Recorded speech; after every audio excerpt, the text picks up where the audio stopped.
Hey, Dr. Trash here, and today I'm gonna talk about how to make Lawbreakers great again. To the summer of love.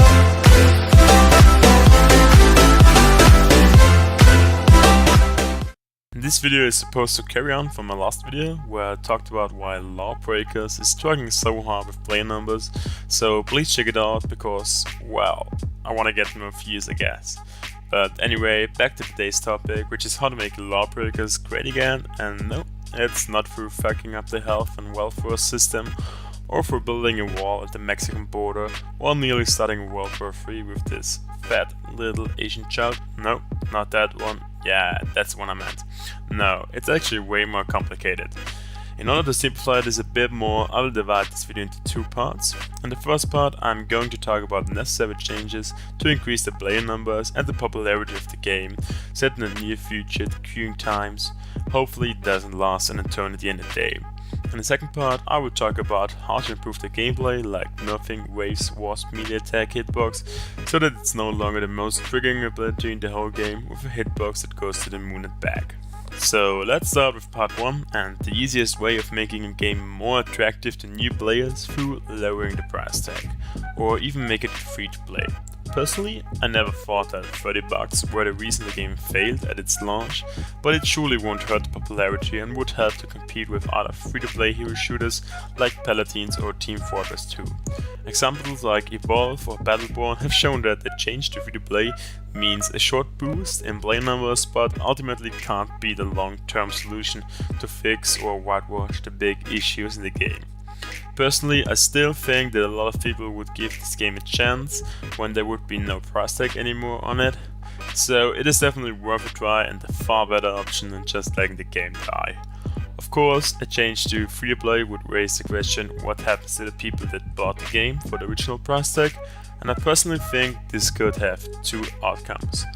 Either they tell us go fuck yourself, which could lead to a shitstorm from the community, or we would get some in-game credits or loot boxes as a compensation, which is a more friendly way of telling go fuck yourself. Personally, I think that Boss Key Productions won't get around making it a free-to-play game, but that we should not expect that within 2017, since Battleborn has also had a price tag on the game for over a year when they decided to change this. So making Lawbreakers a free-to-play game is probably the last option for Boss Key Production to save the game, if after some time the player numbers are still at the rock bottom.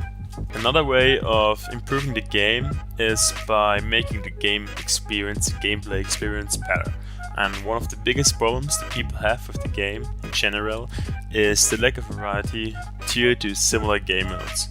And personally, I completely get that Overcharge and Uplink are like basically the same, only that Overcharge has the bigger throw potential. But besides from that, I think that the different game modes are actually pretty fine, and personally I don't see it that problematic, since the fun of the game comes from killing people and not the game mode itself, apart from maybe Blitzball, which is just a fucking clown fiesta, and I personally really love it. Still, I don't get why there is no free-for-all or team deathmatch mode, something that in my opinion would fit perfectly to the intense nature of the game. I would also like to see a ranked system added in the near future when the player numbers have stabilized and the queuing time is gonna be less. The last two things I want to mention is adding new content, and what I mean with new content is new heroes, new game modes like for example free for all, team deathmatch, new skins with events, so Halloween skins, Christmas skins, Easter skins, summer skins, all that stuff, new maps, and all of this should really help to keep the game fresh and maybe bring back some players that left the game before. And secondly, the balancing of the heroes. Personally, I really get that the game is new and therefore some heroes' characters will be unbalanced, some will be overpowered, some will be underpowered. But I mean, by now even Ariel, the crab and this little gay fish know that wave stabbing is overpowered and needs to be nerfed so that people like me can't abuse it anymore to look like godlike players while we're actually trash. Summarized, I think that only a free-to-play version with some new cool additions to the gameplay can save the game from falling into oblivion, and of course I hope that Boss Key Production tries to save the game from that fate, but leaving the game as it's standing right now and focusing on other games in development is a frequently used strategy nowadays if the game fails within the first months from launch. So we just can hope for the best, and hopefully there will be a brighter future for Lawbreakers and the community.